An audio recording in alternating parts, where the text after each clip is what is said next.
So, dadako na tayo sa 1973 Constitutional Authoritarianism. Noong 1973, ipinairal ni Ferdinand E. Marcos ang bagong konstitusyon na nagbigay sa kanya ng mas malawak at halos walang limitasyon kapangyarihan. Ang prosesong ito ay nagsimula nang ipatawag ang Constitutional Convention noon 1967 upang baguhin ang lumang 1935 Constitution. Habang nagpapatuloy ang convention noong 1970 to 1971, lumalala naman ang kaguluhan sa bansa tulad ng mga protesta, rebellion at tension pampolitika. Dahil dito, idineklara ni Marcos ang Martial Law noong 1972. Pagkatapos idineklara ang batas militar, ginamit ni Marcos ang sitwasyon upang mapabilis at maimpluwensyahan ang paggawa ng bagong konstitusyon. Noong 1973, ipinahayag niyang aprobado ang mga bagong saligang batas kahit maraming bumatikos sa proseso dahil hindi malinaw kung may malayang botohan talaga na nagaganap.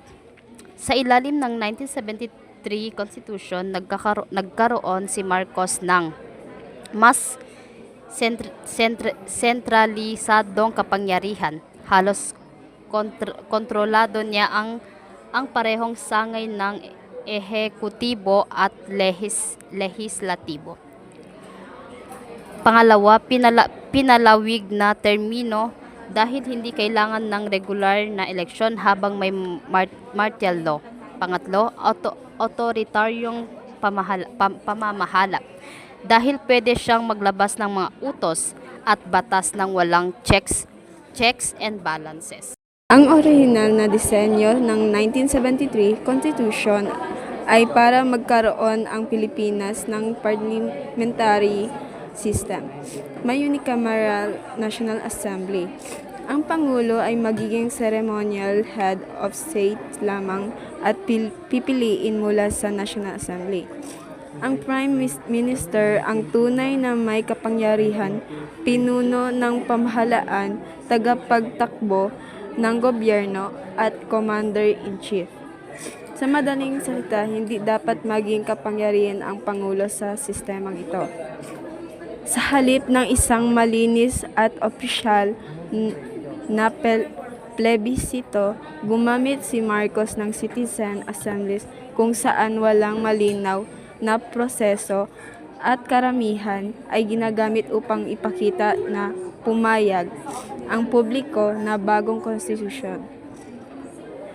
Dahil dito, naipasa ang konstitusyon sa hindi regular at hindi demokratikong paraan. Nagkaroon si Marcos ng ilegal na basehan upang manatili sa kapangyarihan. Pinayagan siyang ipagpatuloy ang martial law. Naging Pangulo at Prime Minister ng sabay. Nagkaroon ng kapangyarihan lehislatibo, gumawa ng batas kahit siya ay nasa ehekutibo. Ito ang nagbibigay sa kanya ng kompletong kontrol sa gobyerno.